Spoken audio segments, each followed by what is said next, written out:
Indulge ना हो, react न करें, माफ कर दें। रीजन, उसने गालियां दी, आपने गालियां देनी शुरू कर दी। उसने थप्पड़ मारा, आपने मार दिए।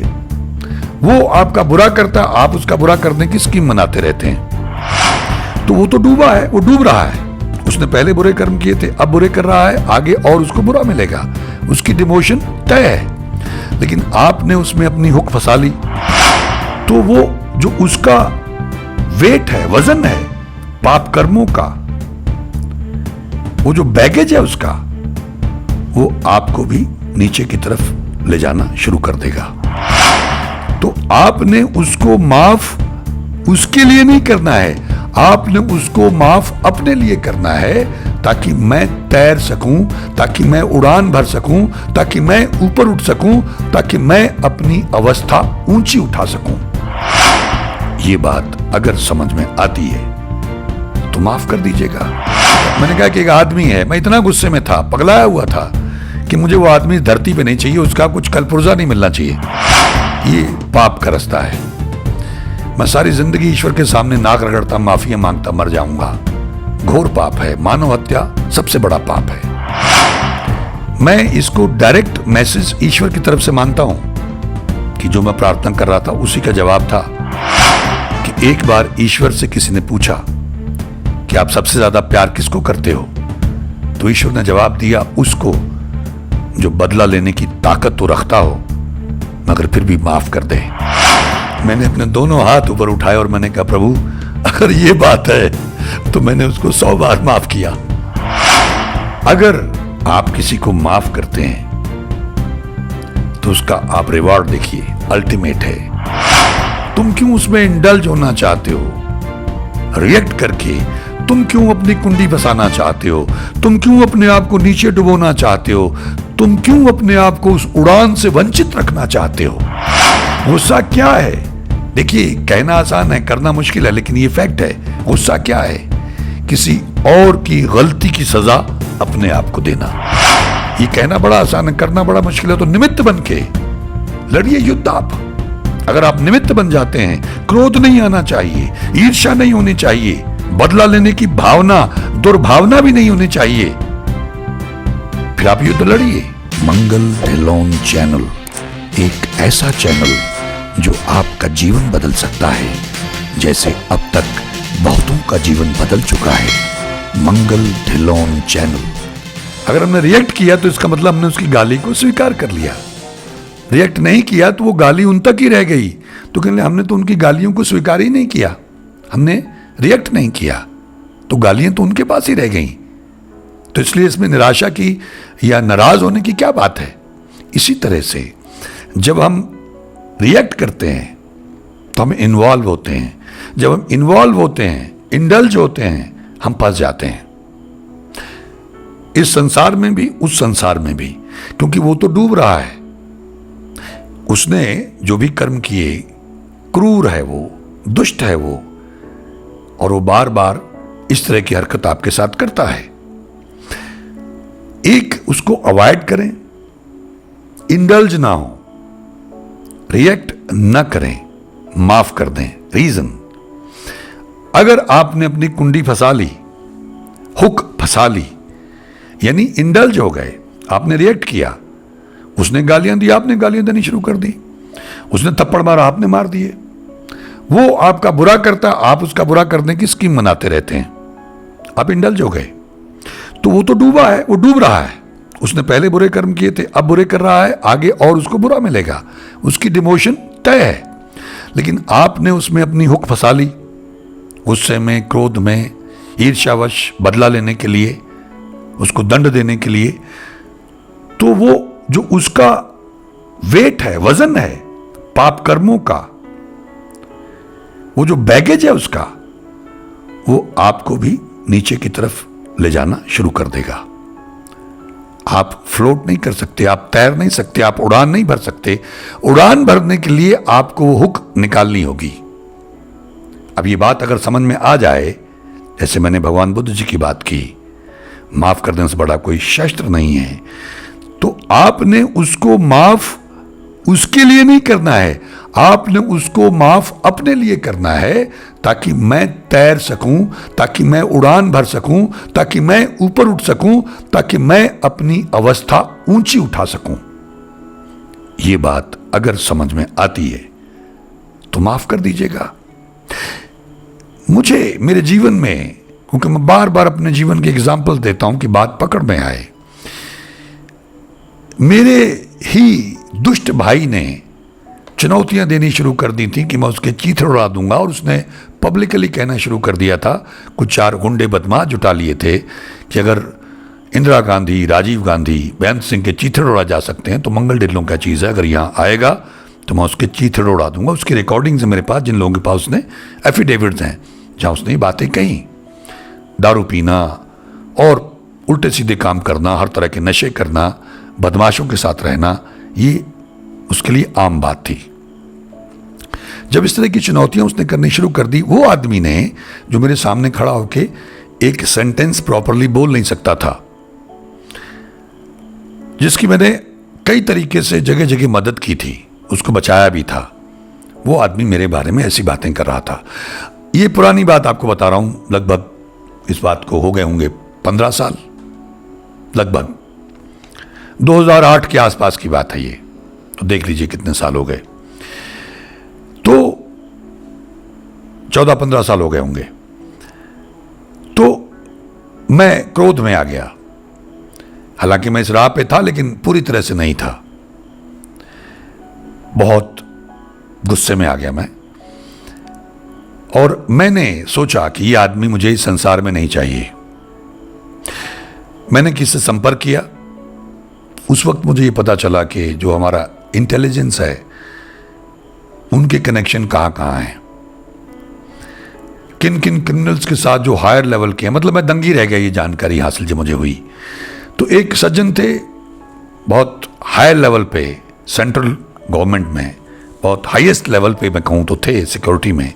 तो उनसे मैंने बात की, मेरे संपर्क में थे। तो उन्होंने कहा कि मैंने कहा कि एक आदमी है, मैं इतना गुस्से में था, पगलाया हुआ था कि मुझे वो आदमी धरती पे नहीं चाहिए, उसका कुछ कलपुर्जा नहीं मिलना चाहिए। तो उन्होंने कहा हो जाएगा, अभी मैंने कह तो दिया। और उसने वहाँ अपने फ़ोन किए, उनके बंदे गए, उन्होंने सब रेकी कर ली और मुझे इसको इन्फॉर्म कर दिया। इन सज्जन ने मुझे फ़ोन किया कि बताइए हमारे आदमी तैयार हैं। अब मैं रुक गया कि जिस राह पे मैं चल रहा हूँ, वो चलने की कोशिश कर रहा हूँ, अध्यात्म का रास्ता है, ये पाप का रास्ता है। मैं सारी जिंदगी ईश्वर के सामने नाक रगड़ता, माफिया मांगता मर जाऊंगा। घोर पाप है, मानव हत्या सबसे बड़ा पाप है। तो क्या करूं? तो मैंने उनको रोके रखा। कई दिन वो रोज मुझे रात को फोन करते थे, पूछते थे कि सर आदेश करें। मैं कहता बताता हूं, सोच के बताता हूं। तो जिस दिन की मैं बात कर रहा हूं, मैंने इसका वीडियो डाला हुआ एक पहले। तो मुझे मालूम था कि आज रात को उनका फोन आएगा, और मैं अपनी गाड़ी में कहीं जा रहा था, ड्राइवर गाड़ी चला रहा था, मैं पीछे बैठा हुआ था। और मैंने ईश्वर से प्रार्थना की कि हे हरि, मैं बहुत धर्म संकट में पड़ गया हूं। अगर उसने मुझे बहुत तपा रखा है, बहुत चुनौतियां दी, आपको सब मालूम है, उसको सबक तो सिखाना होगा। लेकिन अगर मैं ये काम करता हूं तो ये बहुत बड़ा पाप है, मैं सारी जिंदगी माफिया मांगता रहूंगा, लेकिन मुझे इसकी सजा तो भुगतनी होगी क्योंकि मैंने ये कर्म किया है। तो मैं भटक जाऊं ना कहीं, मुझे रास्ता दिखाओ प्रभु, मैं क्या करूं? यकीन मानिए, ये मैं प्रार्थना कर रहा था ईश्वर से। उसी वक्त ये SMS आया मुझे, और एक अलग सी बीप आती है। बीप आई तो मैंने अपना फ़ोन, मेरे पास नोकिया का फ़ोन होता था, मैंने वो फ़ोन खोला जिसमें टाइपिंग की वो ऑप्शन होती थी। मैंने उसको खोला तो वहाँ मैसेज था। मैं इसको डायरेक्ट मैसेज ईश्वर की तरफ से मानता हूं कि जो मैं प्रार्थना कर रहा था उसी का जवाब था कि एक बार ईश्वर से किसी ने पूछा कि आप सबसे ज्यादा प्यार किसको करते हो? तो ईश्वर ने जवाब दिया, उसको जो बदला लेने की ताकत तो रखता हो मगर फिर भी माफ कर दे। यकीन मानिए, मैं ईश्वर को साक्षी जान के कह रहा हूं, मैं रोने लग गया। मैंने अपने दोनों हाथ ऊपर उठाए और मैंने कहा प्रभु, अगर ये बात है तो मैंने उसको 100 बार माफ किया। अगर ये पारितोषिक है, ये रिवॉर्ड है कि उसको माफ करके मैं प्रभु तेरा सबसे प्रिय हो सकता हूं तो ये कोई बात ही नहीं है। ये तो फिर कमाल की बात है, ये तो डील ही बड़ी गजब की है।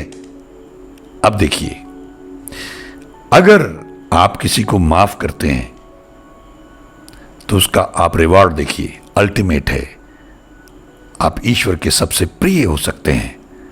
तो फिर ये आपकी अवस्था की बात है कि आप इस डील के लिए उस दुष्ट को माफ करने के लिए तैयार हैं या नहीं। क्यों?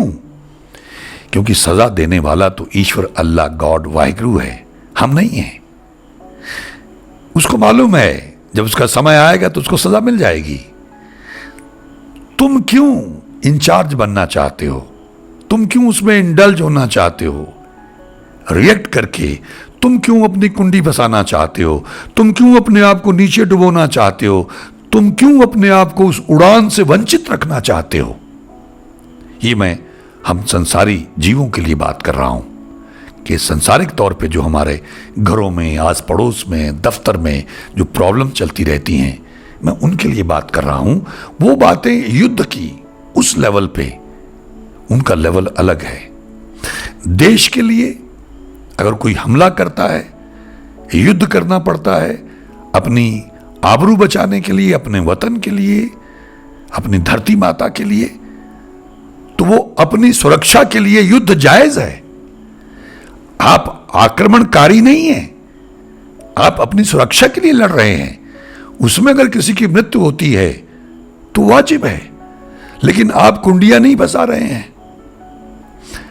आप उसको उस तरह से, जो हम अपने घरों में, अपने परिवारों में कुंडियां फंसा के रखते हैं, हुक फंसा के रखते हैं, उसी में जलते रहते हैं, अपनी सेहत खराब कर लेते हैं। इसीलिए शेख फरीद जी महाराज ने कहा, फरीदा बुरेदा पलाकर गुस्सा मन ना डाए। गुस्सा करोगे तुम्हारी सेहत खराब होगी। गुस्सा क्या है? देखिए, कहना आसान है, करना मुश्किल है, लेकिन ये फैक्ट है। गुस्सा क्या है? किसी और की गलती की सजा अपने आप को देना, ये गुस्सा है। अपने खून को उबालना, अपनी सेहत खराब करना, अपना दिमाग खराब करना, ये गुस्सा है।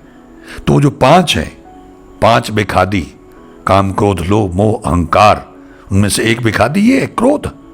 तो अगर आप इंडल्ज हो रहे हैं, रिएक्ट कर रहे हैं, इन्वॉल्व हो रहे हैं, मैं सजा दूंगा, दंड दूंगा, तो आप फंस गए। फिर आपने कुंडी फंसा ली, हुक फंसा ली। अब उसका जो बैगेज है, उसके वजन से आपकी भी डिमोशन होगी, आप भी नीचे जाएंगे।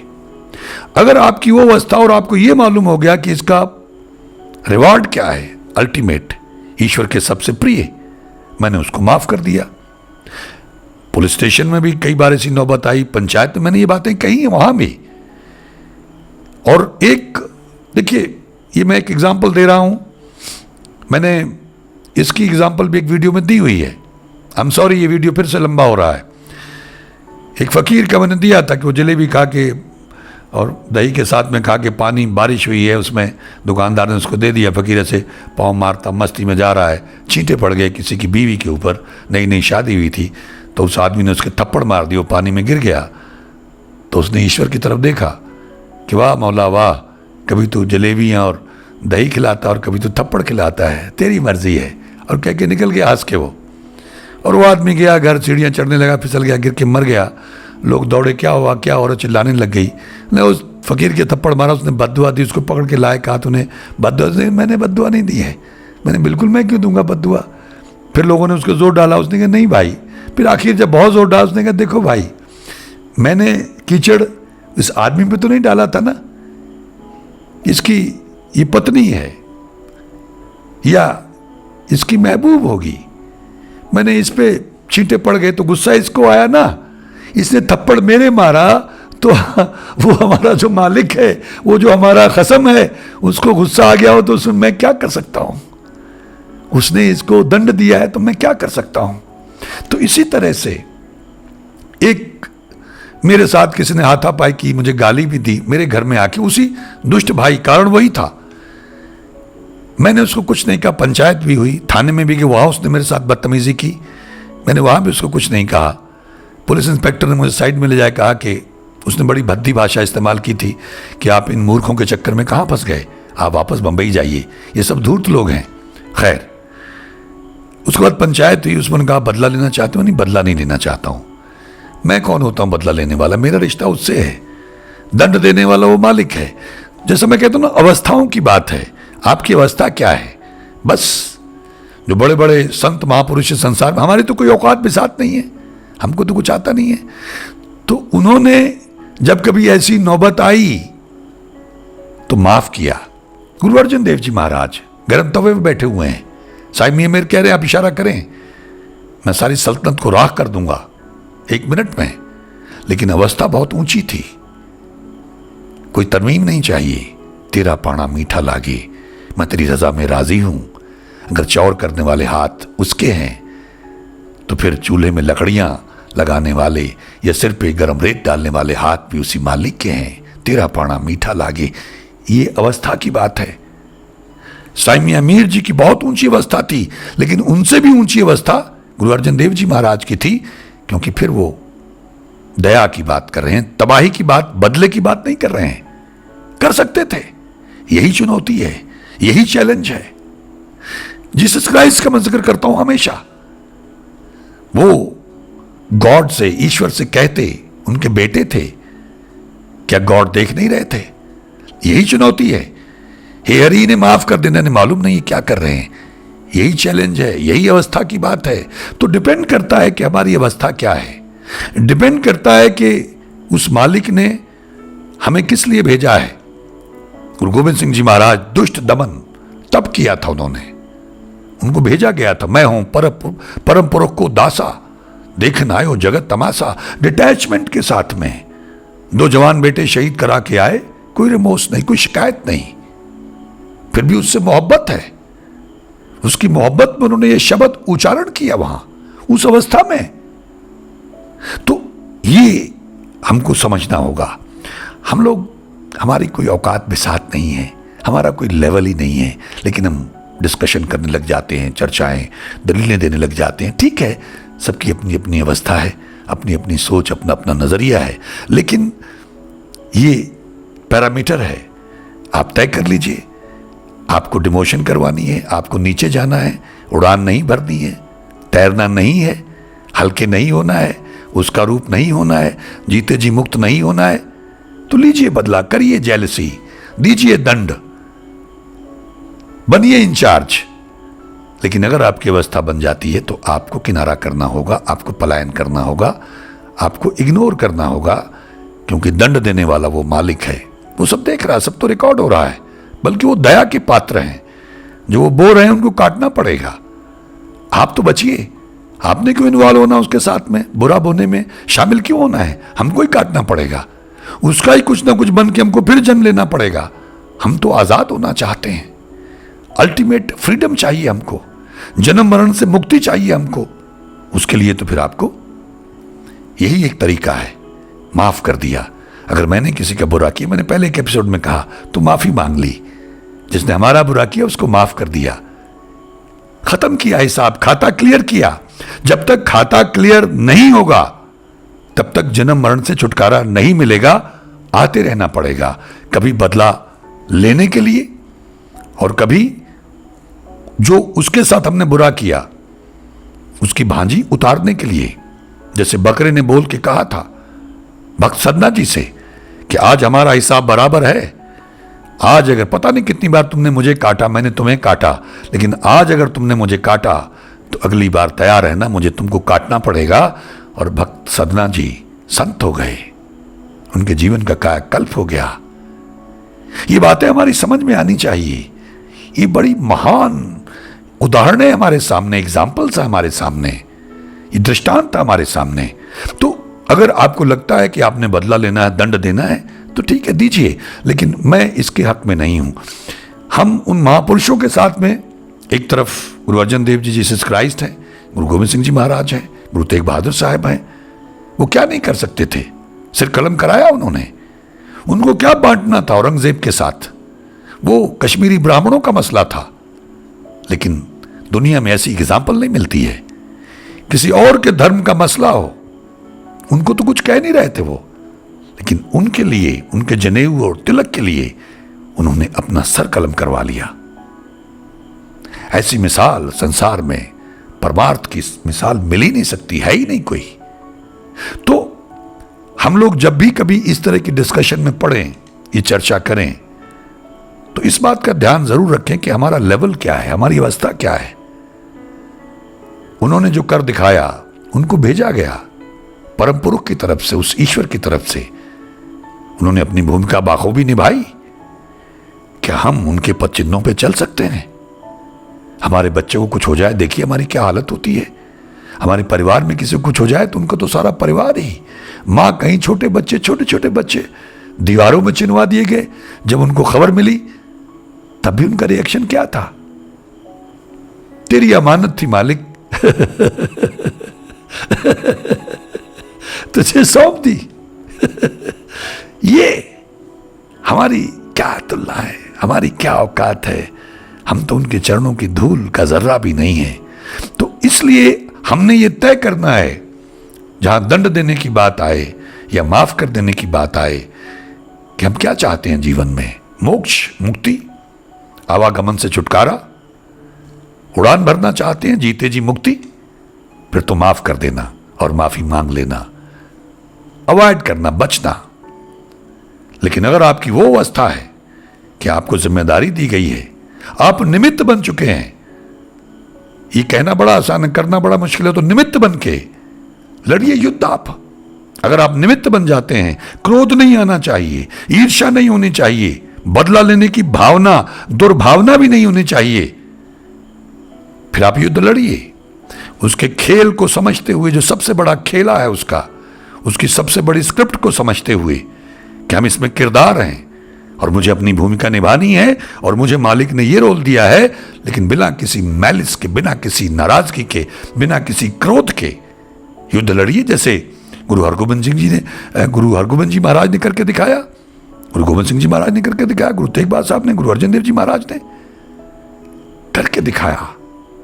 तो हम उनसे सीख लें, जितना भी हम हासिल कर सकते हैं, जितना भी अपने जीवन में इंप्रूवमेंट ला सकते हैं, जीसस क्राइस्ट से सीखें।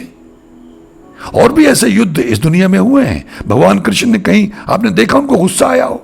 भगवान राम जब मेघनाथ गुजर गए तो उनके पास लक्ष्मण जी को भेजा, रावण के पास भेजा। हम लोग तुच्छ लोग हैं, तुच्छ प्राणी हैं। उनसे जो हमें सीखना चाहिए, हमें उनके पद चिन्हों पर चलना चाहिए, वो तो हम नहीं करते हैं। लेकिन हम लोग दुर्भाग्यवश डिस्कशंस में पड़ जाते हैं, बहस में पड़ जाते हैं, तर्क वितर्क में पड़ जाते हैं, जिससे बचना चाहिए, अवॉइड करना चाहिए। और ये जो मैंने दोनों पक्ष बताने का प्रयास किया, जो मालिक ने दया करके, कृपा करके मुझे ऐसी सूझ दी या मुझसे बुलवाया, मैं वही बोला हूं। उम्मीद करता हूं कि कुछ बात पकड़ में आई होगी। आप इनमें से जो चाहें चुन लें, चाहे युद्ध लड़ना हो, जो भी है, दंड भी देना हो, तो बिना किसी वो दुर्भावना की, क्रोध की, बदले की भावना की अगर आप निमित्त बन के चलते हैं तो फिर आप फारिग हैं, फिर आप छूट गए। वो जो उसमें आप शामिल होके, इंडल्ज होके जहां फंस जाते हो मकड़ जाल में, नहीं, फिर आप आजाद हैं। फिर आप पाप और पुण्य से भी बच गए, लेन देन से, हिसाब किताब से भी बच गए। इस जीवन में भी अगर हम ये कोशिश करें, पाठ जाप से, भक्ति से ही आएगा कि हम निमित्त बन जाएं, तो पाप पुण्य से हम लोग बच जाएंगे, हमारा छुटकारा मिल जाएगा। ना हम पाप में हैं, ना हम पुण्य में हैं, हम बिल्कुल न्यूट्रल हो गए, निमित्त बन गए। लेकिन आएगा ये भक्ति से, सुमरन से, जब तब से आएगा, धीरे धीरे आएगा, टाइम लगेगा। तो मैं उम्मीद करता हूं कि मित्रों की बात पकड़ में आई होगी और इसका अनुसरण करते हुए जिसको जैसे ठीक लगे, जिस तरह से भी आप लाभ उठाना चाहें, भरपूर लाभ उठाने का प्रयास करें। आप सबका बहुत बहुत धन्यवाद। ईश्वर आप सबका भला करे। नमस्कार, जय हिंद, जय भारत। धन गुरु नानक, धन निरंकार, धन गुरु रामदास जी महाराज, धन गुरु गोविंद सिंह जी महाराज, धन गुरु ग्रंथ साहब जी महाराज, धन बाबा श्री चंद जी महाराज, धन गुरु पिता ओंकारा जी महाराज, धन सभी धर्मों के संत, भक्त, महापुरुष, अवतार, पीर, पैगंबर और प्रॉफिट साहिबान। मंगल एलोन चैनल एक ऐसा चैनल जो आपका जीवन बदल सकता है, जैसे अब तक बहुतों का जीवन बदल चुका है। मंगल ढिल्लोन चैनल।